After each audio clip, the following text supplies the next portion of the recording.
castelo forte é o nosso Deus. Quero convidar os irmãos para abrirmos juntos o Salmo 132. É o texto que vamos ler nesta noite. Salmo 132. Nós estamos quase finalizando esta pequena série nos salmos chamados de romagem ou de peregrinação, ou cânticos de subida, que são salmos, como nós temos já enfatizado aos irmãos, refletem a relação do povo de Deus com o seu Deus. Eram aquelas poesias, aqueles cânticos que o povo de Israel cantava quando subia para Jerusalém com o intuito de adorar o Senhor. Portanto, são salmos muito preciosos, porque eles trazem para nós exatamente a expressão do coração daqueles irmãos que estavam ali. A maneira como eles se relacionavam com Deus, o modo como eles se viam na presença do Senhor, inclusive lembrando dos vários momentos pelos quais o povo passava e passou, momentos nos quais Deus os havia livrado de todos os perigos, momentos em que Deus os havia conduzido, corrigindo os seus comportamentos, tratando dos pecados do povo, e assim sucessivamente. Nós já vimos vários destes salmos, graças a Deus, estamos agora no Salmo 132, que é aí o antepenúltimo salmo desta série, e ele diz assim: lembra-te, Senhor, a favor de Davi, de todas as suas provações, de como jurou ao Senhor e fez votos ao poderoso de Jacó: não entrarei na tenda em que moro, nem subirei ao leito em que repouso, não darei sono aos meus olhos, nem repouso às minhas pálpebras, até que eu encontre lugar para o Senhor, morada para o poderoso do Jacó. Ouvimos dizer que a arca se achava em Efrata, e a encontramos no campo de Jaar. Entremos na sua morada, adoremos ante o estrado de seus pés. Levanta-te, Senhor, entra no lugar do teu repouso, tu e a arca de tua fortaleza. Vistam-se de justiça os teus sacerdotes e exultem os teus fiéis. Por amor de Davi, teu servo, não desprezes o rosto do teu ungido.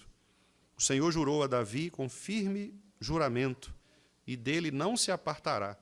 Um rebento da tua carne farei subir para o teu trono. Se os teus filhos guardarem a minha aliança e o testemunho que eu lhes ensinar, também os seus filhos se assentarão para sempre no teu trono. Pois o Senhor escolheu a Sião, preferiu-a por sua morada. Este é para sempre o lugar do meu repouso. Aqui habitarei, pois o preferi. Abençoarei com abundância o seu mantimento, e de pão fartarei os seus pobres. Vestirei de salvação os seus sacerdotes, e de júbilo exultarão os seus fiéis. Ali farei brotar a força de Davi, preparei uma lâmpada para o meu ungido. Cobrirei de vexame os seus inimigos, mas sobre ele florescerá a sua coroa. Amém, meus irmãos. Que Deus, desde já, pelo seu Santo Espírito, fale aos nossos corações pela simples leitura da sua palavra. Vamos orar mais uma vez. Pai Santo, a Tua palavra está aberta diante de nós, e a Tua palavra ela é soberana sobre as nossas vidas, sobre as nossas opiniões, sobre a nossa dogmática, sobre tudo aquilo, ó Deus, que possamos trazer como sendo fundamento de nossas ideias. A Tua palavra é sublime, porque ela é a voz do Senhor, pronunciada pelo Senhor mesmo e escrita pelos servos que o Senhor mesmo destinou para que pudessem registrá-la, ó Deus, sem qualquer tipo de erro, de contradição, a fim de que nós tomássemos conhecimento de todo o plano redentor do Senhor, de todo o projeto de salvação que o Senhor estabeleceu em favor do Teu povo. Por esta razão, Senhor, nós queremos nos curvar diante de Tua palavra.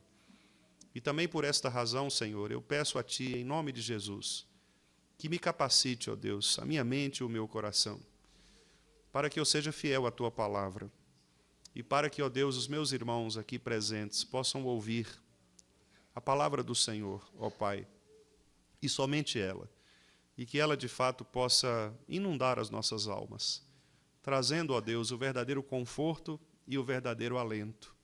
Ó Pai, Tu és um Deus tão poderoso, e nós queremos crer, Senhor, no poder de Tua palavra. Por isso, tem misericórdia de nós e tranca, ó Deus, os meus lábios, abrindo-os apenas para que eu fale aquilo que for da vontade do Senhor.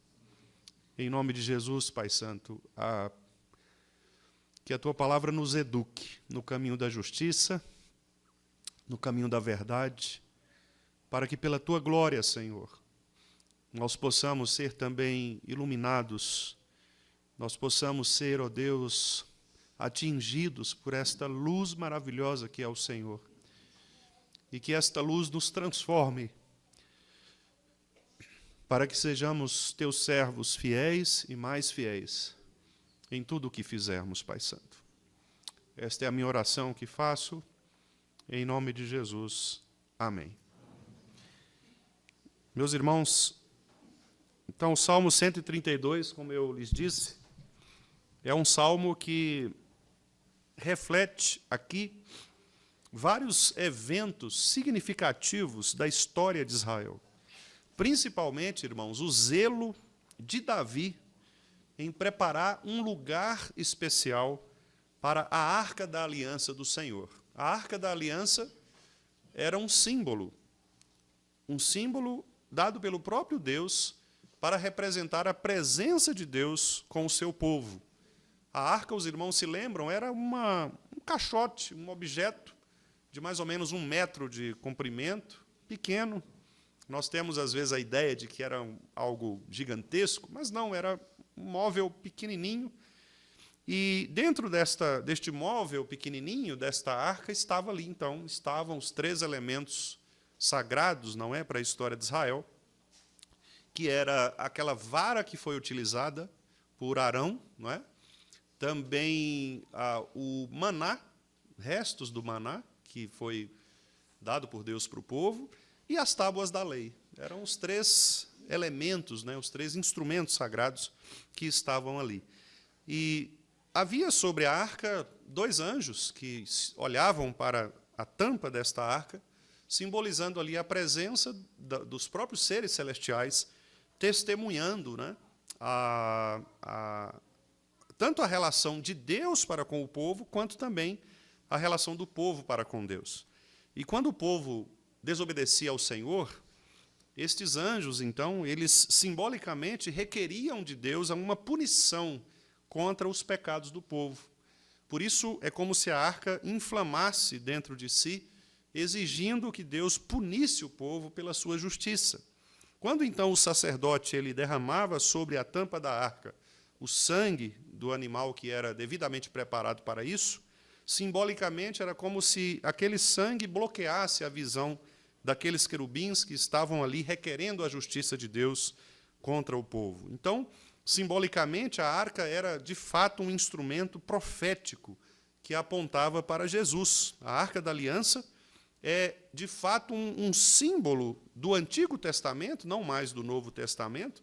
Então, por isso, nós não concordamos com algumas igrejas evangélicas que reproduzem a arca e colocam, por exemplo, na frente da igreja como um móvel, porque nós entendemos que ela não é mais necessária, uma vez que ela tinha apenas a função de apontar para o verdadeiro sangue derramado, que é Jesus. Conforme Paulo nos escreveu em Romanos, Cristo é a propiciação, aquele que está sobre a arca, exatamente com a finalidade de aplacar, de amenizar, de diminuir a ira de Deus contra o seu povo. Cristo é esta tampa da arca ensanguentada, que promove, então, o alívio da ira de Deus contra o pecado do seu povo. Por isso, nós não precisamos mais de uma arca como um móvel colocado à frente das nossas igrejas, porque a arca era, sim, muito importante, foi muito importante no Antigo Testamento, mas como nós lemos aqui nesta noite, no texto de Hebreus, eram apenas figuras e sombras, conforme o texto nos diz. Eram apenas figuras, sombras de coisas passadas que agora se revelaram plenamente na pessoa de Jesus Cristo.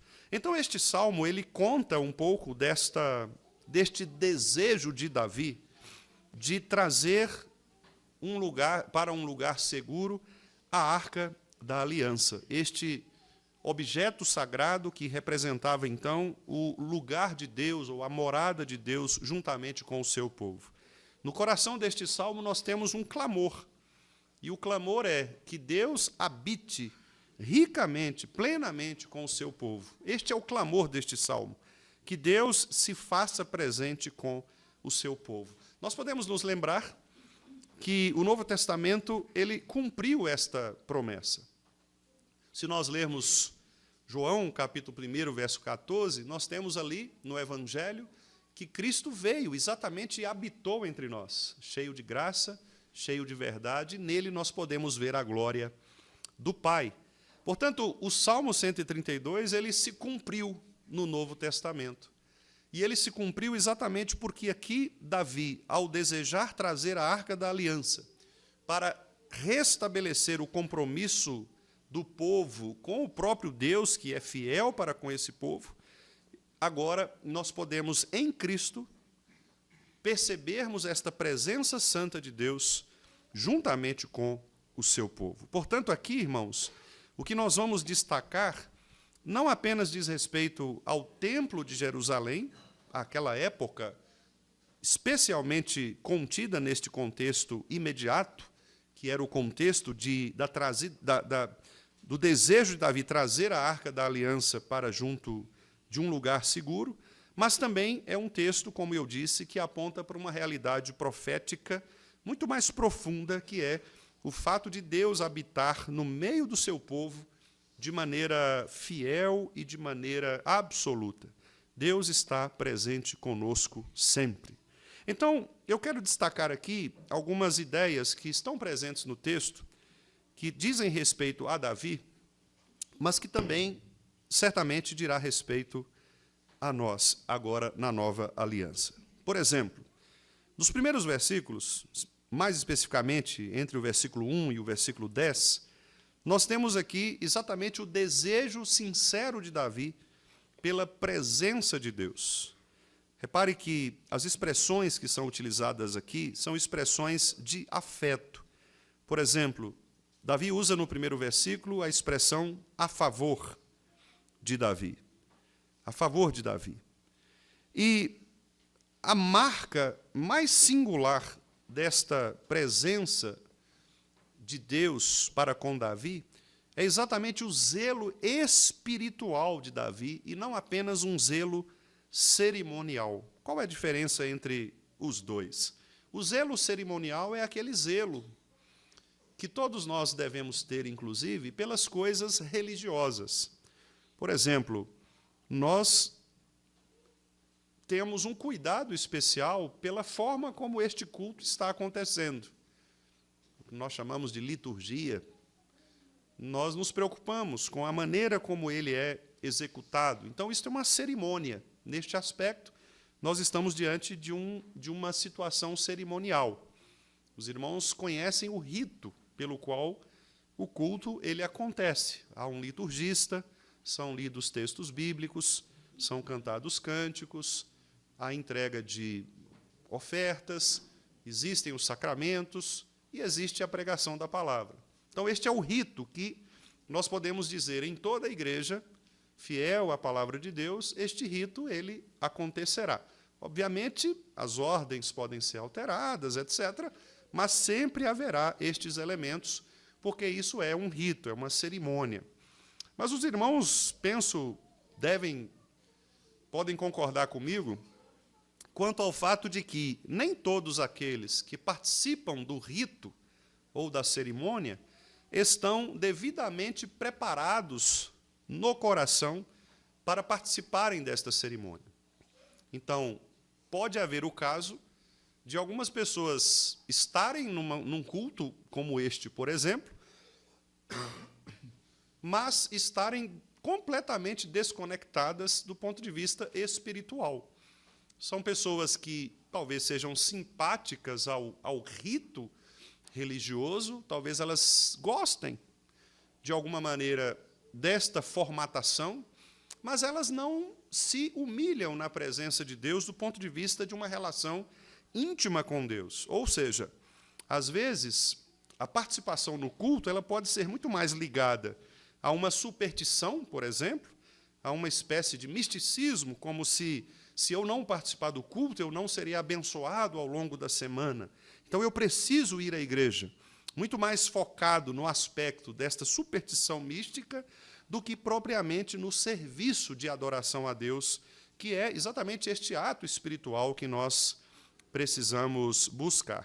Repare que, então, Davi demonstra aqui nos primeiros versículos que a preocupação dele não era uma preocupação cerimonial. Davi estava preocupado exatamente em priorizar Deus, acima do seu próprio conforto, inclusive, acima da sua própria estabilidade. Veja, por exemplo, a expressão poética bonita que é utilizado aqui, no versículo 4, quando ele diz assim: não darei sono aos meus olhos, nem repouso às minhas pálpebras, até que eu encontre lugar para o Senhor. Então, repare que aqui há uma valorização expressiva do salmista em relação àquilo que, de fato, trazia preocupação ao seu coração. Ele estava renunciando ao seu próprio sono, ele estava renunciando ao seu próprio conforto, porque no versículo 3 ele diz: eu não entrarei na tenda em que eu moro, quer dizer, eu não posso entrar no palácio, eu não posso entrar na minha casa se a arca da aliança, que é a presença de Deus, não estiver aqui, não estiver num lugar seguro. Eu não vou descansar até que as coisas de Deus sejam postas nos seus devidos lugares. Este era o coração do salmista. Uma preocupação legítima, que não tinha nada a ver com uma cerimônia, mas tinha a ver com a sua relação com o Deus da aliança. Davi estava aqui, na prática, meus irmãos, muito mais preocupado em sacrificar a sua comodidade pessoal, em abrir mão do seu conforto, da sua felicidade humana, por assim dizer, em razão da presença de Deus ou de agradar o Senhor. Embora o texto não seja necessariamente um texto cultico, não é um texto que trata sobre o culto, mas aqui nós temos um fundamento cultico, ou seja, qual deve ser a atitude de um crente ao cultuar o Senhor? A atitude de um crente ao cultuar o Senhor não pode ser cerimonial, por exemplo. Eu não posso me prender aos ritos de uma determinada ordem, mas eu preciso fazer com que estes ritos eles tenham um sentido espiritual para a minha vida, de maneira, irmãos, que eu me sinto alimentado para o Senhor, pelo Senhor, à medida que eu me aproximo dele. Nós devemos, irmãos, refletir, especialmente nós pastores, líderes, a liderança da igreja, penso que nós podemos refletir, perguntando se nós temos a mesma paixão de Davi pela presença de Deus em nosso meio, ou apenas mantemos uma estrutura de culto simplesmente porque é a nossa tradição. Este foi um dos grandes problemas que os reformadores enfrentaram em algumas épocas da história. Por isso, surgiu entre estes aqueles chamados puritanos, porque muitos dos reformadores, eles reformaram a teologia, mas não reformaram a prática. Eles tinham uma doutrina muito boa, mas o coração não estava próximo de Deus. A ponto, por exemplo, de o Richard Baxter escrever no seu livro O Pastor Aprovado, ou Pastor Reformado, uma carta aos pastores, aos seus colegas, repreendendo a estes pastores por uma vida irregular, por uma vida, às vezes, em alguns casos, até mesmo imoral. Pastores, líderes que viviam os benefícios religiosos e cerimoniais, mas cujo coração estava distante do Senhor. Aliás, é um livro importante, caso os irmãos queiram entender um pouco mais, embora seja escrito mais propriamente para a liderança, mas nos ajuda, de modo geral também, a pensar na nossa relação, no nosso coração com Deus. Então, o que, de fato, preocupa a nossa alma? Nós temos esta paixão de Davi de não repousar os nossos olhos, não dar sono aos nossos olhos, de não olharmos para as nossas casas e vermos as nossas casas preparadas, prontas, ajustadas, e a casa de Deus caindo aos pedaços, não só do ponto de vista estrutural, mas do ponto de vista espiritual. Aliás, esta foi a profecia de Ageu, do profeta Ageu. O profeta Ageu disse, olha, não dá para entender como que vocês entram em casas que são apaineladas, casas todas prontas, e a casa do Senhor está caindo aos pedaços. Então, repare que aqui em Davi há esta mesma preocupação. O que Davi mais deseja é fazer com que haja uma restauração, uma reforma no coração do povo, de maneira que a presença da Arca da Aliança, que representava a presença do próprio Deus, pudesse influenciar, inundar todos aqueles corações, de maneira que este povo, então, pensando na história da Arca da Aliança, eles celebrassem alegremente, coletiva e alegremente, a presença de Deus no meio deles. Então, de fato, este é um ponto importante. O zelo de Davi é um zelo espiritual, não meramente cerimonial. Ele prioriza Deus como acima de seu próprio conforto, de sua própria estabilidade. E nós estamos dispostos a sacrificar as nossas comodidades, os nossos confortos, para esta busca de Deus? Eu pensei aqui, irmãos, em algo muito prático. Por exemplo, será que nós conseguiremos, em algum momento, deixar, quem sabe, os nossos celulares desligados para tirarmos um tempo de oração, de leitura da palavra, um tempo para nós servirmos a igreja? Será que nós somos capazes de abrir mão, talvez, do nosso próprio conforto pessoal para fazermos aquilo que devemos fazer enquanto crentes, que é servir o povo de Deus e servir a igreja de Deus?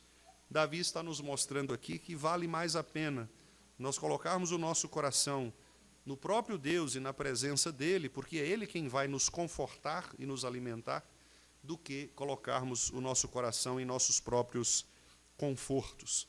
Nos versículos 6 e 9, por exemplo, nós vemos aqui a história sendo trazida para comprovar que, de fato, é uma jornada da arca desde Efrata até Jerusalém. Esta jornada aqui, nesta jornada, há um pedido, há uma oração que é feita por Davi. Está no versículo 8. Levanta-te, Senhor, entra no lugar do teu repouso, tu e a arca de tua fortaleza. Esta é uma expressão que também está registrada lá em Números 10, 35. Levantai-vos, Senhor, entrai no lugar do vosso repouso. É um apelo coletivo. É o povo de Deus clamando, Senhor, venha para o lugar onde o Senhor deve estar. Quando nós abrimos o culto, nós sempre temos aqui aquela oração chamada invocação. É óbvio que o nosso Deus é onipresente, Ele está em todo lugar. E, nesse sentido, não faz nenhum sentido nós clamarmos a presença de Deus, porque Ele já está aqui. Mas por que então nós oramos nesse sentido? Exatamente pelo fato de que Deus quer que nós, o seu povo, clamemos pela sua presença conosco. Porque, meus irmãos, nós podemos estar aqui, mas se Deus não estiver conosco, na pessoa de Jesus Cristo, nada disso que nós fazemos aqui faz sentido, nem para nós, nem para Deus. A vida cristã, ela só tem sentido na presença de Cristo. A vida cristã, ela só faz sentido quando nós clamamos pela presença de Deus na nossa vida. E veja que essa oração, ela é muito preciosa. Levanta-te, Senhor. É claro que Deus não estava aqui assentado, dormindo, cochilando, mas a expressão levanta-te, ela demonstra uma urgência de quem ora. A ideia é que Davi desejava ardentemente que, de fato, a presença de Deus estivesse naquele lugar. E então, se é assim, meus amados, os nossos cultos, por exemplo, também devem ser marcados por este sentimento de reverência e de alegria, como neste retorno da arca. O nosso coração precisa se alegrar pela presença de Deus. Meus irmãos, como é comum nós nos alegrarmos com outras coisas que fazem parte da nossa vida religiosa do que com a presença de Deus conosco. Não sei se os irmãos têm a mesma sensação, a mesma impressão que eu tenho, mas às vezes pensar que a presença de Deus está conosco parece não ser suficiente. Nós sempre queremos algo mais, sempre queremos ver alguma coisa, sempre queremos tocar alguma coisa, sempre queremos um objeto, nem que seja um folhetinho de uma oração de livramento, não é? Nós precisamos ter alguma coisa, porque não basta só as palavras e a promessa no coração, a gente precisa ver algo. Então, isso é muito perigoso, porque a nossa fé, ela se torna uma fé mística, apoiada apenas nos nossos sentidos, nas nossas percepções, naquilo que vemos, ao invés de estar ancorada na presença de Deus conosco. Quando a palavra diz que a presença de Deus nos basta, nós devemos levar isso muito a sério. Quando a palavra de Deus diz que a presença de Deus nos basta, ela quer dizer que não importa o lugar onde nós estejamos, muito menos a condição em que nós estamos, o Senhor estará conosco. Você não está vendo o Senhor com os seus olhos, mas Ele estará com você. Como aconteceu com os amigos de Daniel, como aconteceu com o próprio Daniel, como aconteceu com Paulo nas perseguições por muitas vezes, como aconteceu com vários dos reformadores que também eram perseguidos, alguns deles mortos, como acontece hoje com muitos missionários e irmãos que estão sendo perseguidos pelo mundo. A presença de Deus está com eles. Deus mesmo está com eles. Esta é a promessa da palavra. E Davi entendia muito bem isso. Por isso mesmo, ele disse, olha, a arca está vindo de Efrata até Jerusalém, nós a encontramos no campo de Jaar, entremos, adoremos o Senhor. Senhor, vem, habita, entra no lugar do teu repouso, tu e a arca de tua fortaleza. Portanto, irmãos queridos, as nossas famílias e igrejas, que são representadas pelas famílias, são chamadas a preparar esses lugares espirituais para o Senhor. Irmãos, imagine se as nossas casas fossem este lugar, este lar de repouso do Senhor. Talvez você nunca tenha feito esta oração, mas eu exorto os irmãos a fazermos juntos esta oração. Imagine você como pai, como líder da sua casa, como marido, você todos os dias clamar ao Senhor, Senhor, levanta-te, entra no lugar do teu repouso, aqui é a tua casa, fica conosco, Senhor. Meus irmãos, a presença do Senhor, como nós cantamos aqui no hino 110, a presença do Senhor, ela inunda o nosso coração. Aquelas pessoas que são cheias do Espírito Santo, nada falta a elas. Elas são completas.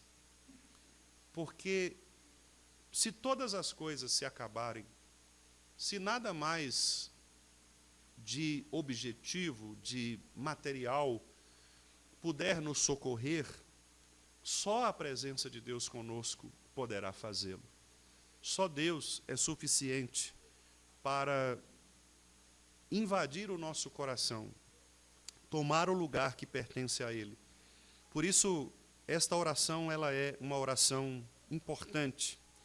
E no versículo 10 ainda, Davi diz, por amor de Davi, teu servo, não desprezes o rosto do teu ungido. Aqui, apontando para o papel do rei como intercessor e a esperança no Messias, o ungido de Deus que é Cristo.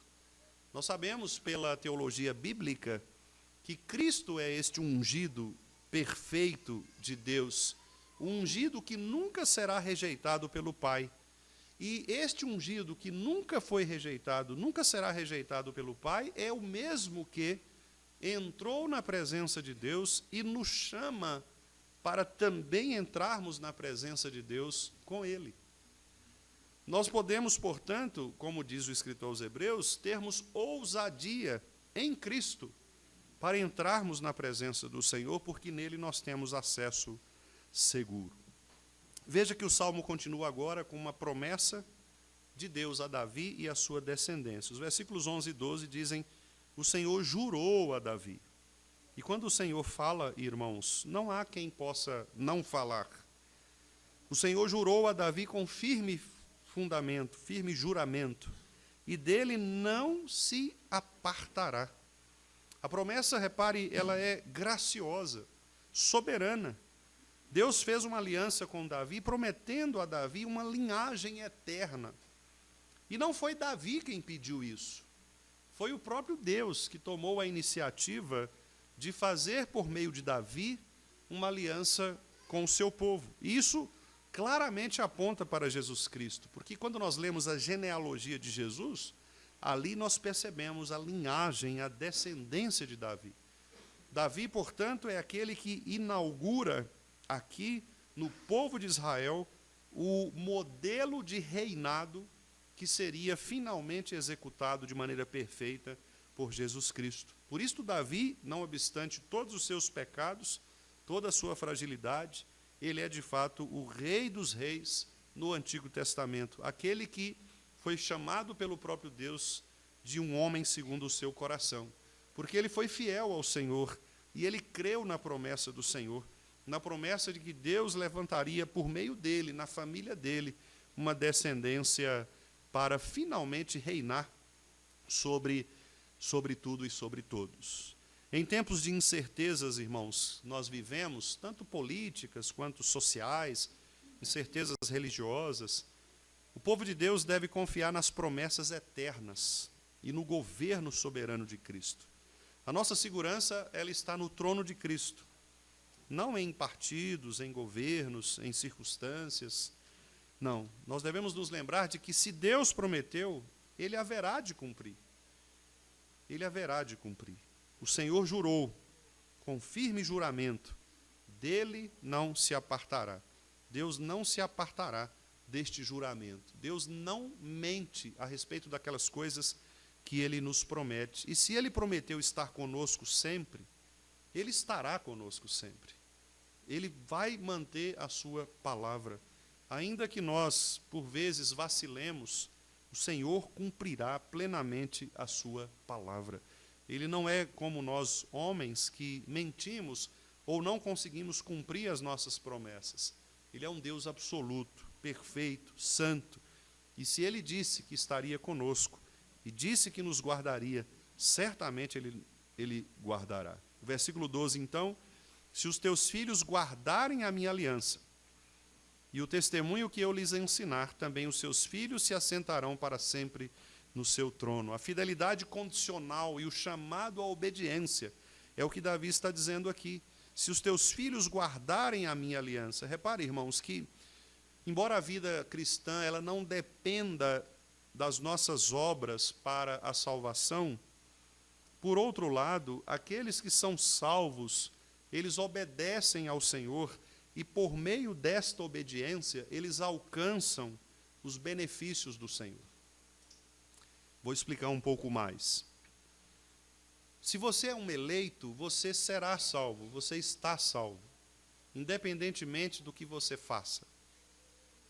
Mas se você é um eleito, e é um eleito que se aproxima do seu Pai, que deseja, como Davi, a presença de Deus com você, você vai obedecer ao Senhor. Portanto, a obediência, ela é uma resposta graciosa, uma resposta de gratidão do crente salvo para com o Deus que lhe salvou. E mais do que isso, quando nós obedecemos a palavra de Deus, nós recebemos os benefícios que o próprio Deus prometeu. Ao passo que quando nós desobedecemos a palavra, nós também recebemos as maldições pronunciadas pelo próprio Deus. Por isso que às vezes nós passamos por problemas na vida e tentamos culpar várias coisas, várias circunstâncias. Mas às vezes a culpa está exatamente na má escolha que você fez em relação àquela decisão que você precisava tomar. E a sua má escolha, por ter sido uma escolha não de acordo com a palavra de Deus, gerou toda a carga de maldição da sua própria desobediência. Vamos pensar num exemplo simples. Uma pessoa que começou a fumar adolescente e continuou fumando durante toda a sua vida e teve um câncer aos 66 anos e morreu por este câncer. Bom, do ponto de vista científico e médico, nós vamos dizer, olha, ele morreu por conta das substâncias, etc., cancerígenas e tal. Mas os irmãos conseguem ver que a morte foi uma consequência de um pecado? Qual pecado? A Bíblia diz que nós devemos cuidar do nosso corpo. E preservar a saúde é um mandamento do Senhor. Qual mandamento? Você sabe, não matarás. O mandamento não matarás diz que eu tenho que cuidar da minha saúde. Isso vale para quem tem que tomar remédio de pressão e não toma? Isso vale para quem precisa emagrecer e não emagrece? Isto vale para quem pratica esportes radicais sem a devida segurança? Isto vale para todas as formas de atentado à vida que, porventura, nós possamos realizar. Estas coisas são pecaminosas. Percebem? E como é que eu, então... O que acontece quando eu desobedeço a Deus? Ora, a consequência vem. Então, se o médico diz para mim, olha, você precisa perder peso porque a sua glicose está alta, o seu colesterol está alto, e você simplesmente ignora, não vai no médico, não gosto de ir no médico, não vou no médico, porque o médico só acha doença em mim, claro, ele é médico, né? Bom, o que você vai fazer? Quando você ignora isto, você está desobedecendo a quem? Ao médico? Não, a Deus. Porque o médico é um superior a você, naquele momento, e ele está dizendo que a sua vida pode ser melhorada caso você adote aquele estilo ali. Se você desobedece, você não está só contrariando o médico, você está contrariando o próprio Deus e pondo a sua vida em risco. Então, o que eu quero dizer é que, quando nós somos crentes e guardamos a aliança, se os teus filhos guardarem a minha aliança, e o testemunho que eu lhes ensinar, também os seus filhos se assentarão para sempre no teu trono. O que Davi está dizendo aqui é que os pais, eles devem transmitir aos filhos este aspecto da aliança que diz respeito à obediência a Deus. Nós precisamos, irmãos, como pais, educar os nossos filhos para que eles sejam obedientes a Deus. E é por isso, meus amados irmãos, e falo isso com todo carinho pastoral, é por isso que nós insistimos quanto ao fato de que as crianças de nossa igreja fiquem no culto, juntamente com os seus pais. É por isto. É porque nós entendemos que os nossos filhos são parte da aliança. E eles estão aqui presentes conosco, fazendo aquilo que Deus exige que os crentes façam, que é, reunidos em assembleia, cultuem ao Senhor, como igreja do Senhor. É somente esta a razão. Uma razão que tem a ver com um entendimento aliancista, ou seja, é pela aliança que eu tenho com Deus que eu quero que o meu filho também receba de Deus, pela obediência dele, de entrar comigo no culto para cultuar a Deus, as bênçãos decorrentes daqueles que obedecem à palavra. Só isso deveria bastar para que nós pudéssemos descansar o nosso coração nestas promessas do Senhor.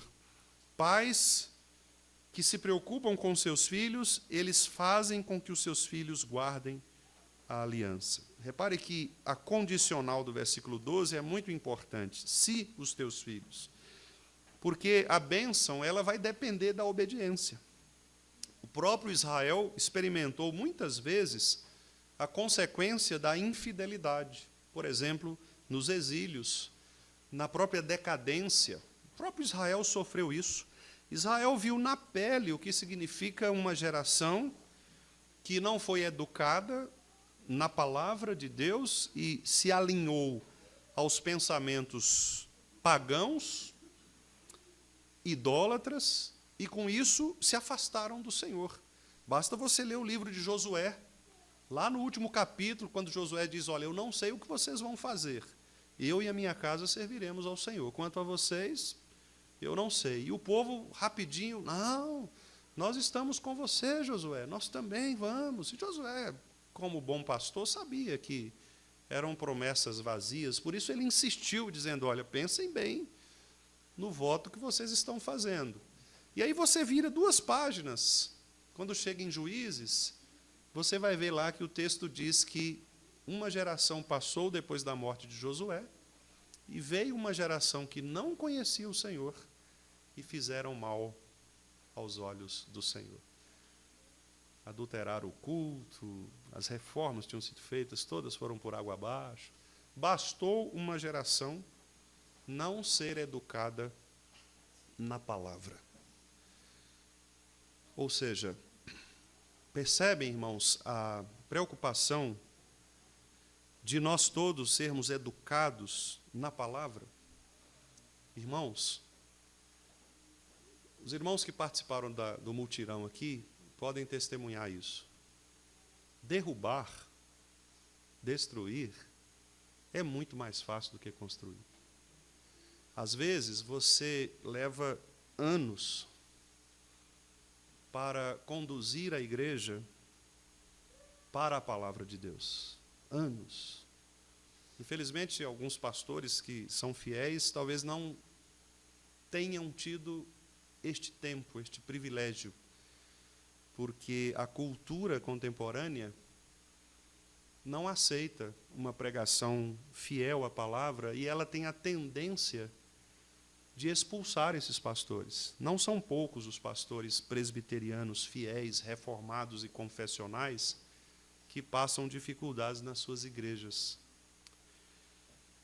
Ao passo que, por outro lado, há também uma situação em que nós precisamos nos lembrar de que um simples ensino falso pode gerar uma consequência de anos. Talvez se pense na educação das crianças. Quantas crianças, às vezes, elas estão numa sala de aula e elas recebem um ensino falso, mentiroso, de um professor? Imagine o mal que aquele ensino faz na cabeça dessa criança, ao longo da vida dessa criança, por causa de um momento.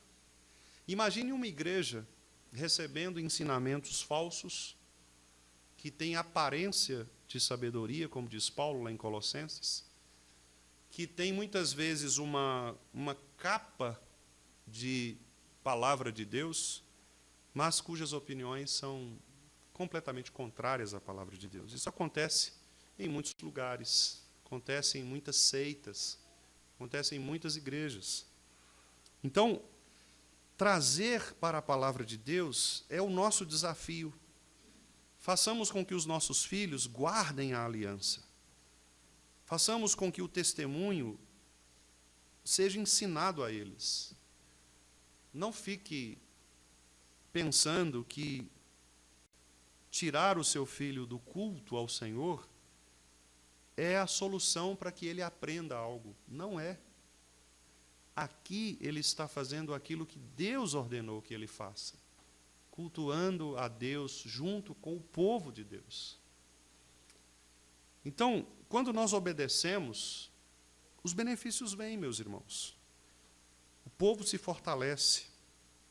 E como eu disse, embora a salvação seja pela graça, a bênção da presença de Deus na vida do crente, ela está ligada à santidade. E o que significa ser santo? Significa fazer o que Deus quer que nós façamos. Ser santo não é ser perfeito. Ser santo é ouvir a voz de Deus e obedecer o Senhor, arrependendo-se dos pecados e ajustando a sua vida à luz do Evangelho. Portanto, nós pais devemos educar nossos filhos na aliança do Senhor, preocupar com aquilo que os nossos filhos estão ensinando, estão aprendendo, quem está ensinando os nossos filhos. E o pastor, que é, nesse sentido, um pai de toda a igreja, porque o pastor é aquele que tem o dever de cuidar do rebanho, O pastor, assim como o pai que se preocupa com os seus filhos quando os filhos estão distantes do Evangelho ou que talvez estejam correndo risco, perigo de ouvirem algum ensino falso, da mesma forma o pastor de vocês tem esta preocupação. Eu me preocupo, irmãos, sinceramente, com o fato de vocês estarem ouvindo outras coisas que, embora pareçam boas, elas não estão de acordo com o Evangelho. Quando o pastor disser para vocês algo nesse sentido, entendam que esta é uma preocupação paternal. Eu, de fato, me preocupo. Eu, de fato, fico com o coração bastante apertado quando eu vejo alguns irmãos indo por caminhos que poderiam não ir, poderiam se desviar dos maus caminhos e se apegar à palavra do Senhor. Isso é o que um pai faz. E isso é o que um pastor fiel faz. Às vezes, ele precisará até mesmo quebrar a perna de uma ovelha para que ela não vá para um caminho errado. Às vezes, ele precisará prendê-la. As igrejas também precisam manter a fidelidade doutrinária e ética como resposta a essa graça. E por último, queridos, Deus escolhe habitar entre seu povo. Que coisa maravilhosa. Davi, todo preocupado em criar um lugar para a presença de Deus. Senhor, venha ficar conosco. Eu não vou ficar quieto enquanto eu não encontrar um lugar para o Senhor. Levanta-te, Senhor, vem. Nós já temos o lugar da tua presença. Agora, irmãos, Deus responde à oração de Davi. Que coisa maravilhosa. Deus diz assim, o Senhor, versículo 13, pois o Senhor escolheu a Sião, preferiu-a por sua morada. Este é para sempre o lugar do meu repouso. Aqui habitarei, pois eu o preferi. Abençoarei com abundância o seu mantimento, e de pão fartarei os seus pobres. Vestirei de salvação os seus sacerdotes, de júbilo exultarão os seus fiéis. Ali farei brotar a força de Davi. Preparei uma lâmpada para o meu ungido. Cobrirei de vexame os seus inimigos, mas sobre ele florescerá a sua coroa. Aqui agora palavras do Senhor, trazendo bênçãos. O fato de Deus estar conosco, veja, é uma escolha soberana do Senhor. Sião foi escolhida por Deus, não por mérito, mas pela vontade do próprio Deus, assim como nós também somos escolhidos não por nossos próprios méritos, mas porque Deus, em sua graça, nos escolheu para sermos seus filhos, para sermos o seu povo.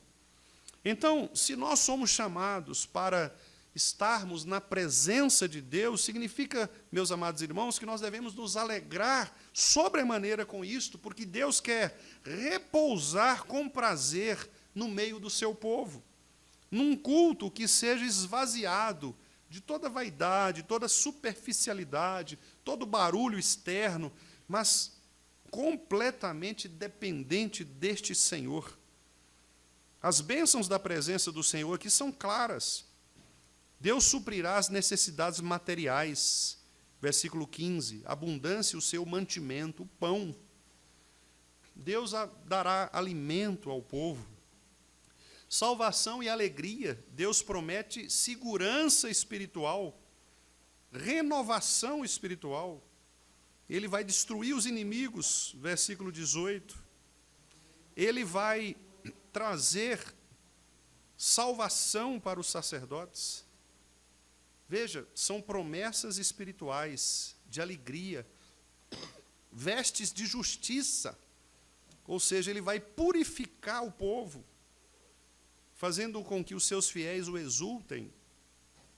Portanto, meus amados irmãos, a presença de Deus traz provisão, traz justiça, traz alegria, traz transformação. Quando Deus está presente na vida de uma pessoa, numa família ou na igreja, há provisão, justiça, alegria e transformação. Porque é isto que ele promete.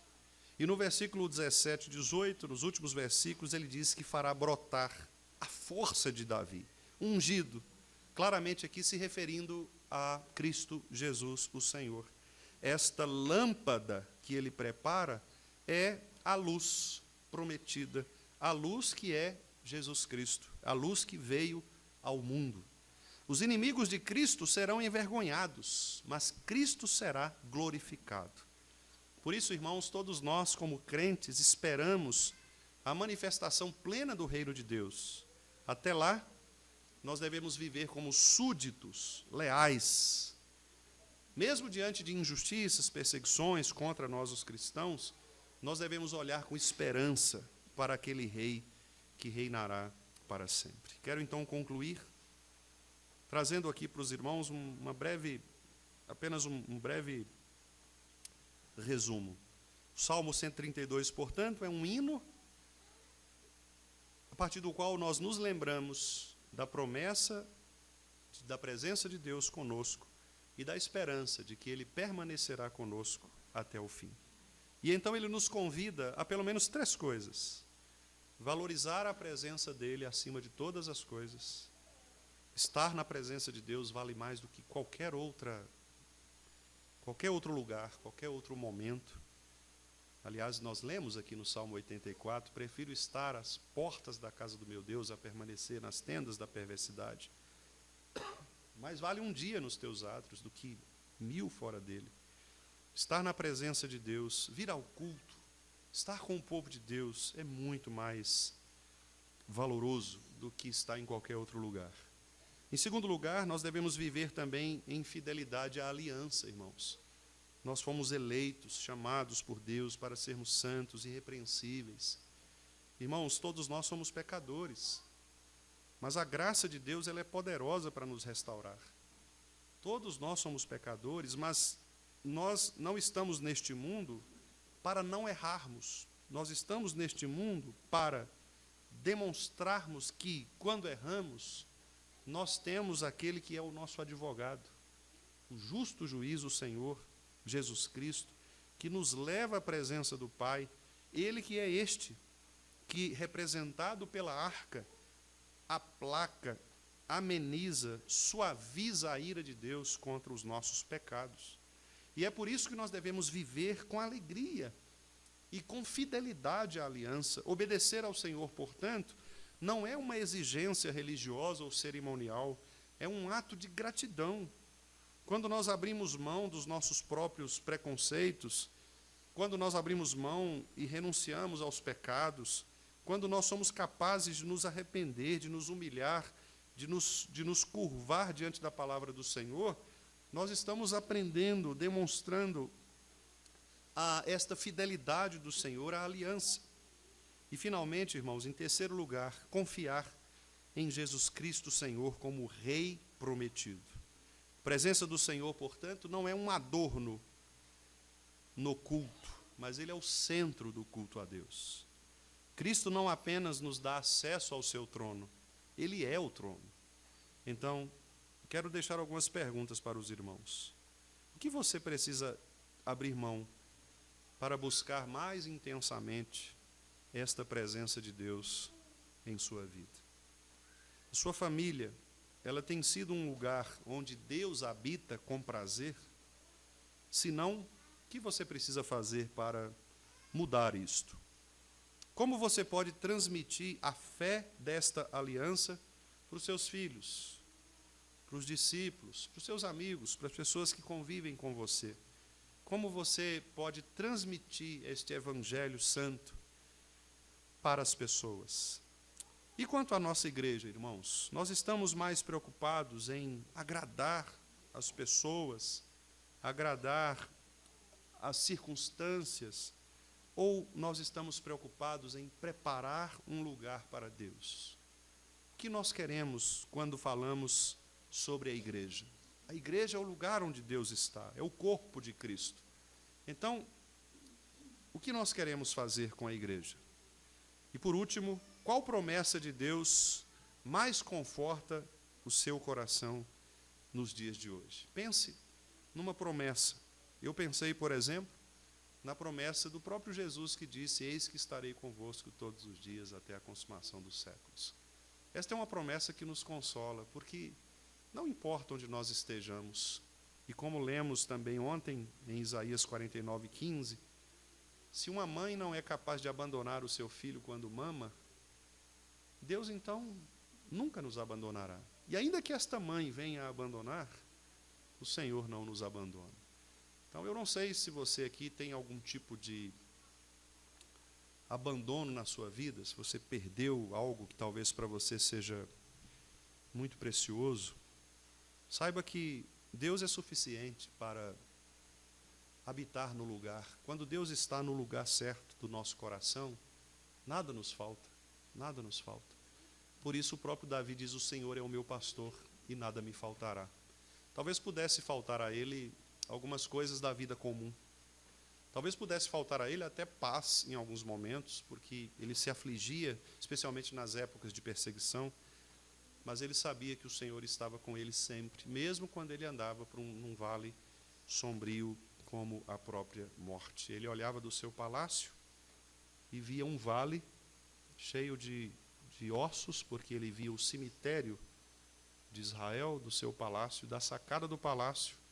Ele olhava para o vale de morte, que era o cemitério, e ele pensava que poderia estar ali, como outros já estiveram, porque foram derrotados na guerra. Mas ele disse: ainda que eu vá para lá, Senhor, ainda que eu vá para o cemitério, o Senhor vai estar comigo. Ainda que eu tenha perdido tudo neste mundo material, a tua presença me basta.